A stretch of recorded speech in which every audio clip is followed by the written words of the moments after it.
Good morning. Sa pangalan po ng dakilang Panginoong Jesucristo, isang mapagpalang araw po sa bawat isa sa atin. Magpasalamat po tayo sa Diyos sapagkat tayo po sa pamamagitan ng Kanyang kalooban ay pinagsama-sama tayo sa Pope ito para ipatikim sa atin ang tinapay ng buhay sa makatuwid bagay, ang nakahain, ang ebanghelyo ng ating dakilang Panginoon. Meron po tayong mensahe sa ngayon. Sabi po dito sa Ebanghelyo ni San Lucas, Kapitulo 18, versikulo 9 hanggang 14. Ang sabi po ay ganito, at kanyang sinalita naman ang talinhagang ito na nagsisiasa sa kanyang sarili, na nagpapanggap na sila'y matutuwid at pinawawalang halaga ang lahat ng mga iba. Dito po, halimbawa, gumawa tayo ng mabuti. Pero hindi ibig sabihin, mabuti na ang ginagawa natin, tatanggap na tayo ng buhay na walang hanggan. Kinakailangan, i-confirm muna natin sa ating sarili, tayo ba'y napasakop kay Kristo? Tayo ba'y sumusunod sa kanyang mga aral? Tayo ba ay pinangunahan ng Espiritu Santo? Sapagkat kung halimbawa, haka-haka lang natin, gumawa lang ka nga kayo ng mabuti, sapat na yun. Hindi po. Kinakailangan na kakilala tayo ni Kristo. Sapagkat hindi ba kung titingnan natin, sabi sa ibang bahagi ng banal na kasulatan, Panginoon, nangaral din naman kami ng Ebanghelyo. Panginoon, nagpagaling naman kami ng may karamdaman. Hindi ko kayo na nakikilala. Ano pong ibig sabihin nito? Kinakailangan may relasyon tayo kay Kristo. Sapagkat kung ikakaila natin si Kristo, ikakaila rin naman niya tayo. Para hindi tayo ikaila, kilalanin natin ng lubusan si Kristo at yung kanyang mga aral, pakinggan natin, unawain natin, at isabuhay natin. Sayang lang yung pagpapago natin. Na halimbawa, may dala-dala naman tayong banal na kasulatan, gumagawa naman tayo ng mabuti sa kapwa. Hindi po yun. Kinakailangan nakatali yung kay Kristo. Kinakailangan kaisa natin si Kristo habang ginagawa natin ang lahat ng bagay. Kinakailangan naglilingkod tayo dahil si Kristo man ay naglingkod din. Kung tayo'y nilalapastangan, si Kristo'y nilapastangan din. Kung tayo ay tinuya, si Kristo man ay tinuya din. Kung tayo'y pinaratangan, si Kristo'y pinaratangan din. Sa makatuwid, kasama natin si Kristo na nananahan sa ating puso. Pero ang problema, paano kung halimbawa nilalakaran natin yung mabuting may daladala pa tayong banal na kasulatan? Hindi natin naranasan ang tuyain. Hindi natin naranasan ang libakin, murahin, at paratangan. Ibig sabihin, wala sa atin si Kristo. Kaya po, ang pinupuntirya ng kalaban si Kristo. Kapag nananahan sa ating sarili si Kristo, pupuntiryahin din tayo para tayo ilugmok at ibagsak. Yan po ang lingkod ni Kristo. Walang katapusan mga pagsubok na dumarating na pagkamisan kakaiba sa mga karaniwan na nangyari noong una. Yan po ang pinananahanan ni Kristo. Kaya po sa bawat isa sa atin, huwag tayong magsiasa lamang sa ating mga sarili na nagpapanggap na sila'y matutuwid. Huwag tayong magpanggap na matutuwid tayo. Palagi lang nga nasa isipan natin, meron tayong kasalanan. Sapagkat maiisipan natin na manalangin kapag palagi tayong may kasalanan. Pero kung nagsasabihin na, wala naman akong ginawang sala, ang nangyayari dyan, nagpapanggap tayong matutuwid. Ang hinahanap ng Ebanghelyo, walang iba yung mga makasalanan. Kaya kung magpapanggap tayong matutuwid, hindi na natin kailangan ng Ebanghelyo. Kaya ano mangyayari? Lalabas tayo, doon tayo, magkukwentuhan sa labas. Pero dahil tayo ay isang makasalanan, kailangan natin pumasok sa templo para ang Ebanghelyo, bigyan natin ng halaga nang sa ganun pumasok sa ating mga puso. Pero pagka minsan, pag-aralan natin, may mga pagkakataon na ayaw natin makinig ng Ebanghelyo. Ibig sabihin, tayo po ay nagsisiasa sa ating sarili at nagpapanggap na matutuwid. Kaya hindi na natin kailangan ng Ebanghelista o tagapagsalita ng Diyos. Isipin na lang natin, ang pinag-aaralan na natin dito, walang hanggan. Ang Ebanghelyo, mawala man ang langit at lupa, ang Ebanghelyo na nanatili. Tayo naman, patungo sa walang hanggang buhay. Ang problema, hindi natin pinapractice yung papunta sa walang hanggan. Kaya nagsisiasa lang tayo sa ngayon. Nang kumain, mamaya gutom na naman, kakain uli, ganyan. Wala naman akong sakit, hindi ko kailangan ng lunduyan. Kapag may sakit, punta na naman sa lunduyan. Hindi mo dapat ganun.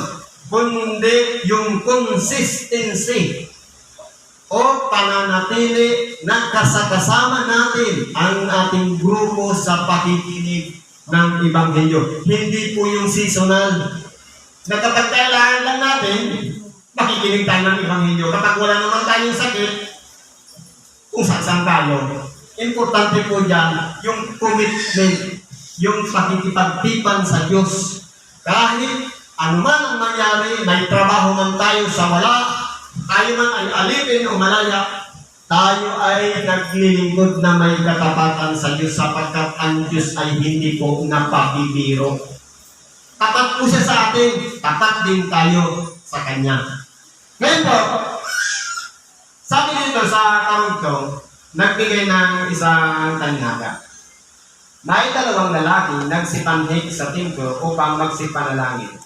Ang isa ay Parisiyo at ang isa naman maniningil ng buwis. Ano po ba yung Parisiyo? Ang Parisiyo, sa relihiyong Judaismo, ito ang tinatawag na rabi o mga guro ng kautusan. Ngayon, kung pag-aralan natin, ang guro ng kautusan, alam na nila yung mga kautusan, pero hindi sila kasama sa pagganap. Kumbaga, exempted sila. Ang ginagawa nila, tangan-tangan nila yung utos, pero ang tagagawa, yung mga tinuturuan lang. Ano sabi dito ng ating dakilang Panginoon? Kung pag-aralan natin, para makilala natin. Kung isipin natin, wala namang Judas dito. Wala naman ditong Parisiyo. Meron ko. Ito yung mga pagkakakilanlan ng Parisiyo. Tapos sabi ninyo mga eskribak na Parisiyo, mga mapagpaimbabaw. Plastic. Parisiyo po yan. Sapagkat sinasabi ninyo ang kaharian ng langit laban sa mga tao, sapagkat kayo'y hindi nagsisipasok at anong nagsisipasok man ayaw ninyong balaan mga kapasok. Yung mga manunuya, halimbawa, gusto nang magsisi, gusto nang magbalik loob sa Diyos, hinaharangan. Yan ang mga gawain ng Parisiyo.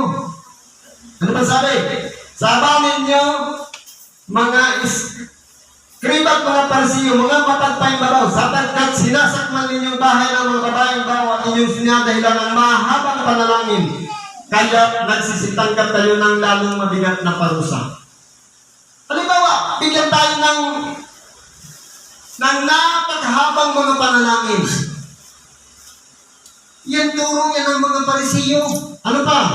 Sabanin niyo mga Skribas, mga Parisiyo, mga mapagpaimbabaw, sapagkat inyong nililibog ang dagat at ang mga lupa sa paghanap ng inyong makakampi.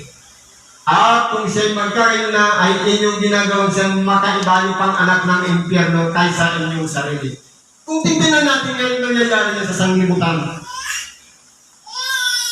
Isang bansa, maghahanap siya ng kakampi para may makakalaban siyang isang bansa. Kung pag-aralan natin, hindi baga tayo, bago tayo naging mga Pilipino, naniniwala tayo dati doon sa tinatawag sa na anito. Merong Diyos pero hindi nakikita. Pero nung sinakop tayo ng mga Kastila sa loob ng 333 years, siyempre, lolo, inabot yun. Siyempre, ano yung makakagisnan ng mga anak na yun? Yung toro ng mga sinauna, ng nuno natin. Kaya yun ang mabubuksan tayo sa ang isipan natin, ang unawa natin, mula bata, nakakaunawa tayo na gano'n ang gawain. Pero hindi pala gano'n. Nung lumabas ang banal na kasulatan, napag-alaman natin na mali pala ang lumuhod sa ributo. Na mali pala ang mahabang mga panalangin. Ang mga libo ang daan o panalangin. Sabi nga sa Bicol, mga alabasyon. Ano pa? Yung mga pagpapaing babaw o kaplastikan, hindi pala mabuti yun. Kaya nung lumabas ang banal na kasulatan, itinuwid na muli tayo, binalik tayo sa nating kalagayan. Kaya, kung tayo po ay may nakakasalamu o nagiging isa rin gawain ng isang Parisiyo, mag-ingat po tayo sapagkat ang trabaho ng Parisiyo, walang iba, sirain ang kapwa. Siya'y mabuti, yung kapwa ang sisirain. Sabi nga, sa wikang Tagalog, anay sa lipunan. Yan po ang mga Parisiyo. Ano sabi dito?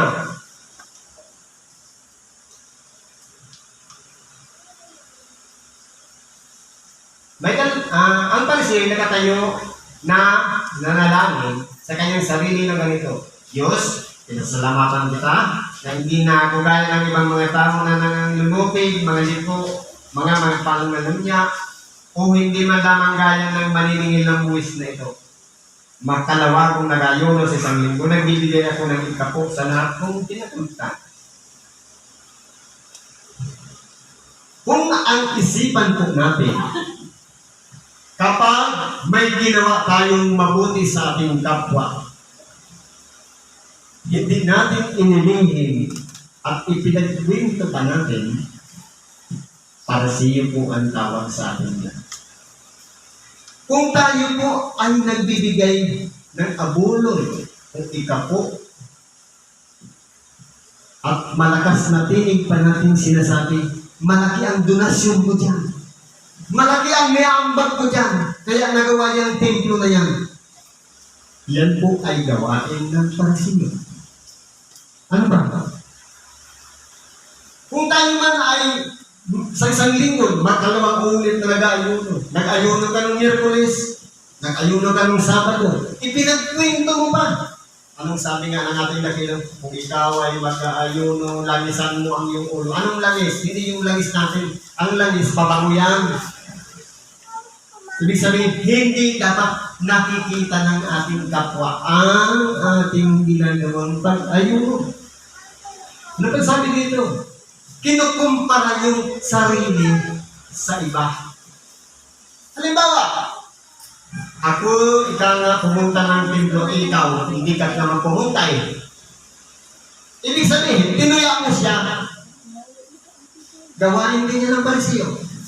Ang tunay na lingkod, kung siya ay hindi nakapunta, yayain mo siya sa sunod na linggo, pumunta. Pero kung halimbawa, sabihin mo, ako palagi akong nasa Lunduyan, ikaw absent ka kahapon, gawain yan ng Parisiyo. Ngayon, wala tayong nakikita ng Parisiyo, pero makikilala natin siya sa mga gawa na pagkaminsan, isa tayo sa mga Parisiyo na mga mapagpaimbabaw. Ano mong kinakailangan? Maging tapat tayo sa Diyos. Maging tapat tayo kay Kristo. Maging tapat tayo sa Espiritu Santo. Sapagkat kung may nakakasagabal sa ating sarili, hindi natin magagawa ang magiging isang tapat. paano tayo pagkakatiwalaan na ng isang bagay na galing sa Kanya. Halimbawa, gusto nating maging ebanghelista. Hindi naman nakukuha natin yung tunay na pagpapaliwanag. Ibig sabihin niya, may balakid. Kaya hindi magkapasok yung ng buo, yung Espiritu Santo sapagkat ang nananay sarili nating karunungan. Kinakailangan karunungan ng Diyos walang hanggan. Walang hitinitingnan na naiiwan, kundi lahat, sabi sa panalangin, ang dalangin niya, wala ni isa man sa kanila ang mapahamak. Kung iyan ang isipan natin, lahat tayo maging ligtas. Napakaganda. Kung titingnan natin, isang huwaran. Pero kung walang pakialam sa iba, yan po ay gawain ng Parisiyo. Kaya, hindi po tayo Parisiyo. Pero pagka minsan, nagagawain natin ang gawain ng isang Parisiyo. Ang pagpapaimbabaw. Ano pang sabi dito? Katapat ang maniningil ang buwis na katayo sa malayo at ayaw itingin man lamang ang kanyang mga mata sa langit, kundi dinadagukan ang kanyang digdig na sinasabi, Diyos, ikaw ay mahabag sa akin na ako'y isang makasalanan. Kung tayo po sa lahat ng oras, nasa simbahan man, nasa paglalakad, may ginagawa man tayo.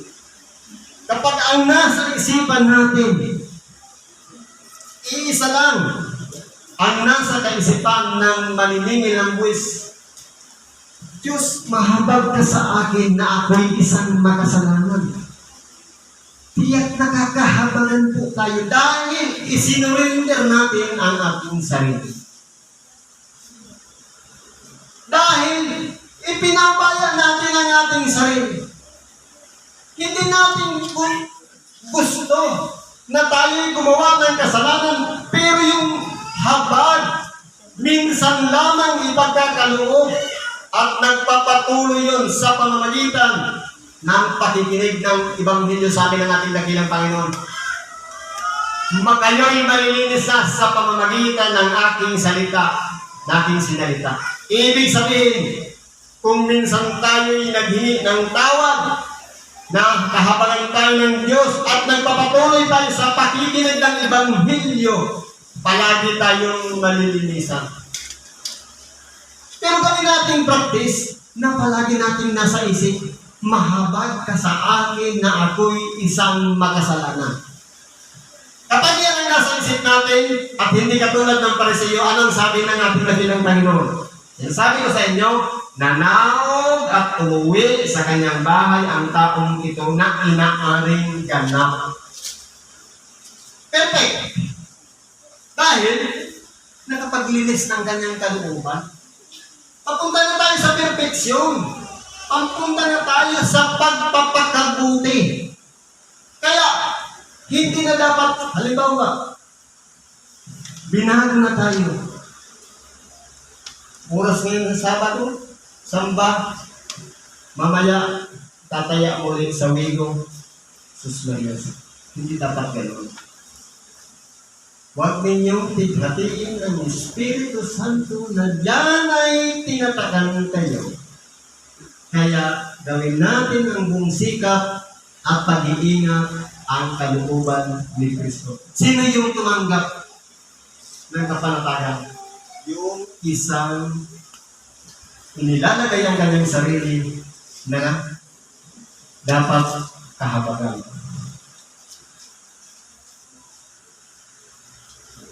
Sapagkat ang bawat nagmamataas ay sa kanyang sarili ay mabababa, datapwat ang nagpapakababa sa kanyang sarili ay matataas. Kaya manatili tayong mapagpakumbaba. Kapag may ginawa tayong mabuti, stay humble. Huwag natin pagmalaki. Kapag tayo ay may natulungan, stay humble.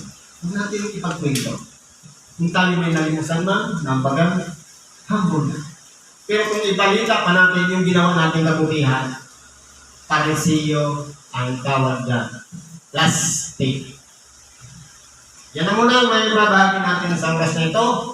Pagpalain tayo ng Diyos. Anumang aral natin napakinggan, naunawaan, na pumasok sa ating puso at pag-iisip, gawin natin batayan sa pang-araw-araw na pamumuhay at ipagkakaloob na lang lahat ng ating karainan. Salamat at pagpalain tayo ng Diyos.